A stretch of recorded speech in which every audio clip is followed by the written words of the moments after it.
Stop for a moment. Look at the shadows around you. They're quiet, harmless, and always there, right? But what if I told you that not all shadows are silent? What if they carry whispers, secrets, and warnings that they only reveal when no one's watching? Welcome to this week's chilling episode of Ghost Stories, The Shadows That Echo.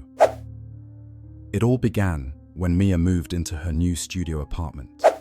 The place was modern, sleek, with large windows letting in plenty of light. During the day, it was her sanctuary, a space filled with cozy rugs, bookshelves, and a small teakwood desk.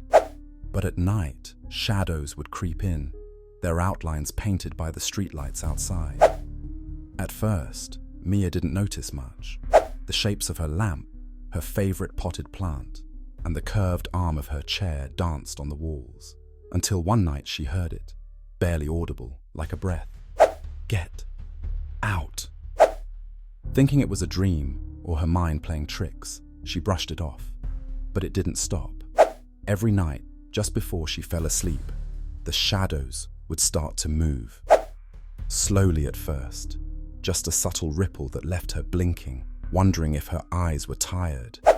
And then, unmistakably, figures began to form, human-like shapes, their edges dark, sharp, and unnervingly animated.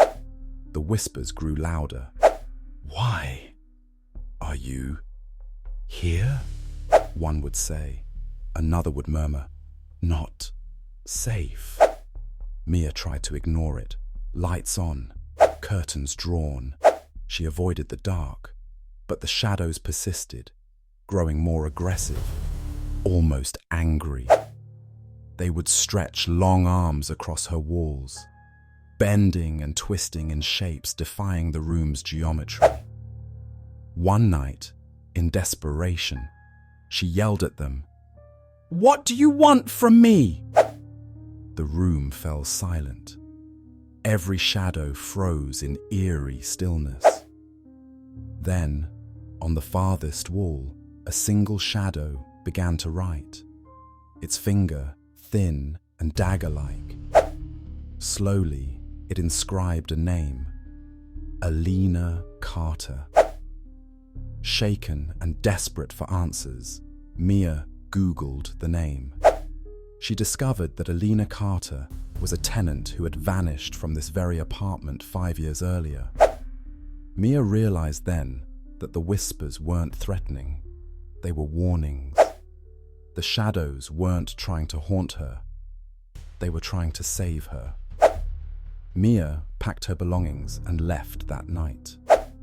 But you have to wonder, are all shadows merely tricks of light?